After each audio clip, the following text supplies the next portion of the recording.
Otak terbalik. Tempo sebut kepuasan terhadap Jokowi turun, elektabilitas Anies naik. Seperti kita ketahui, jika elektabilitas Anies saat ini turun, dikarenakan kepuasan terhadap Jokowi naik. Hampir semua media mainstream termasuk Kompas memberitakan hal ini. Sumber berita mereka sama, yaitu indikator politik. Anies dianggap antitesa Jokowi, sehingga ketika kepuasan terhadap Jokowi naik, maka rakyat cenderung memilih calon yang dianggap akan melanjutkan kinerja Jokowi. Rumus dari hal ini, elektabilitas Anies itu berbanding terbalik dengan kepuasan terhadap Jokowi. Jadi, ketika kepuasan terhadap Jokowi naik, maka elektabilitas Anies akan turun. Sebaliknya, jika kepuasan terhadap Jokowi turun, maka elektabilitas Anies akan naik. Itu teorinya. Faktanya saat ini, elektabilitas Anies sedang turun, seiring dengan kepuasan yang meningkat terhadap Jokowi. Tapi Tempo malah menuliskan judul berita, kepuasan ke Jokowi turun, elektabilitas Anies naik. Secara teori, ini memang tidak salah, tapi secara fakta ini salah. Cara Tempo mengambil sudut pandang sebaliknya, ini tidak bisa disalahkan, karena memang teorinya begitu.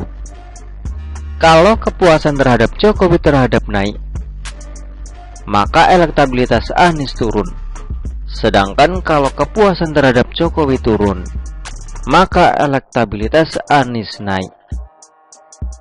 Tapi menjadi salah jika melihat fakta yang terjadi saat ini justru kebalikan dari judul berita Tempo.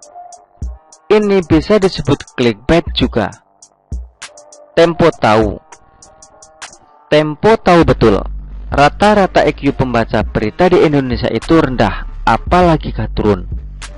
Membaca judul saja langsung menyimpulkan kalau yang ditulis di judul adalah fakta yang terjadi. Padahal itu hanya sekedar teori.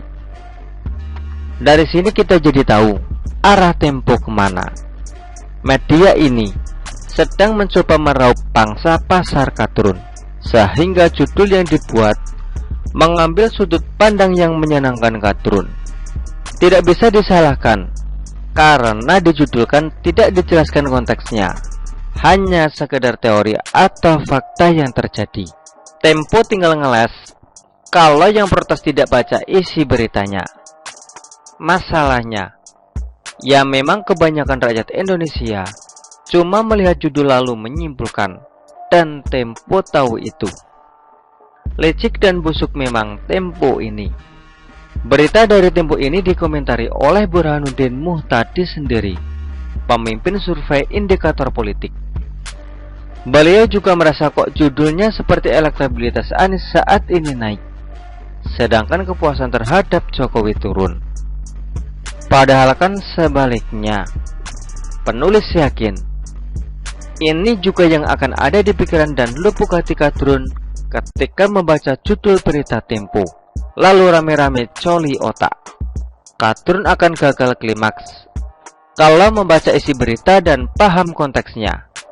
Tapi penulis yakin mereka akan klimaks karena kalaupun membaca, penulis tidak yakin kadrun paham konteks pembahasannya. Begitulah kura-kura. Artikel ini diambil oleh siwo.com dan ditulis oleh Jaya Wijaya. Bagaimana menurut Anda?